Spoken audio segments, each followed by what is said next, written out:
ये जो नतीजे आए हैं उसके लिए जिम्मेदार अगर कोई होगा महाराष्ट्र की जो नुकसान हुआ है वो जस्टिस चंद्रचूड़ है, जिसने समय पर अपना निर्णय नहीं दिया, अपनी जजमेंट नहीं दी डिस्क्वालिफिकेशन के बारे में।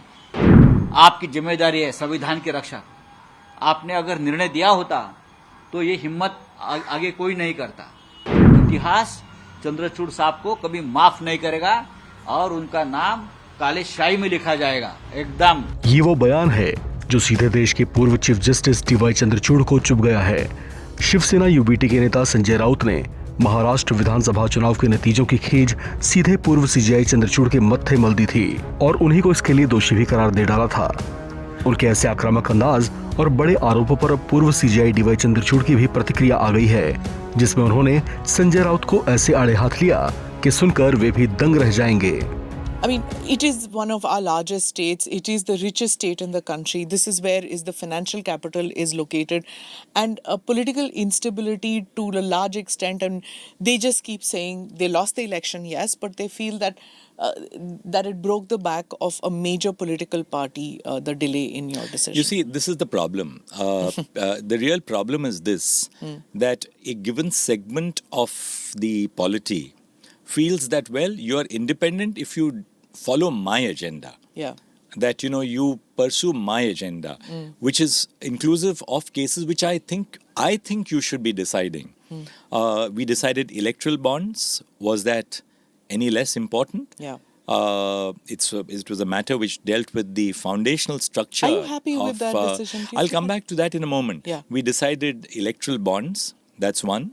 We decided recently the Aligarh Muslim University case, the closure of the madrasas under an order of the Allahabad High Court. We have dealt with issues pertaining to the disability rights of individuals. Is disability in any way less significant than any of these cases that we are referring to? We have decided critical issues pertaining to the federal structure.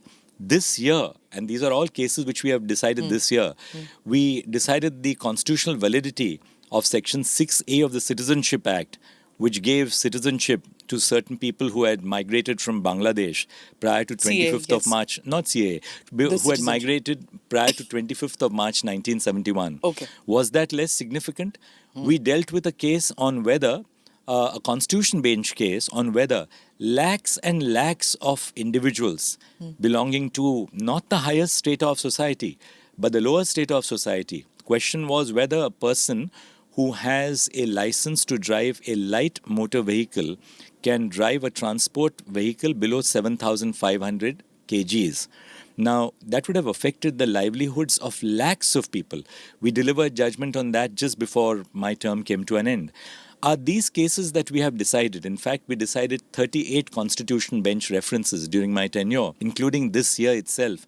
Are these cases any less significant than a particular case which we didn't decide or we couldn't decide? Article 370, that also was... yes. Yes, that's right. That we decided last year. But I'm talking of the cases we decided this very year.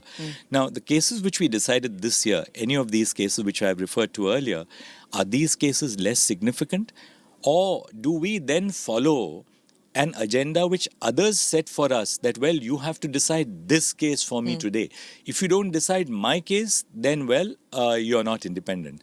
This is something which is unacceptable. And the real problem today is this, and that's why, I must say this. It's because we have refused during my tenure as a Chief Justice. We have refused to be dictated by any third party on which cases to decide.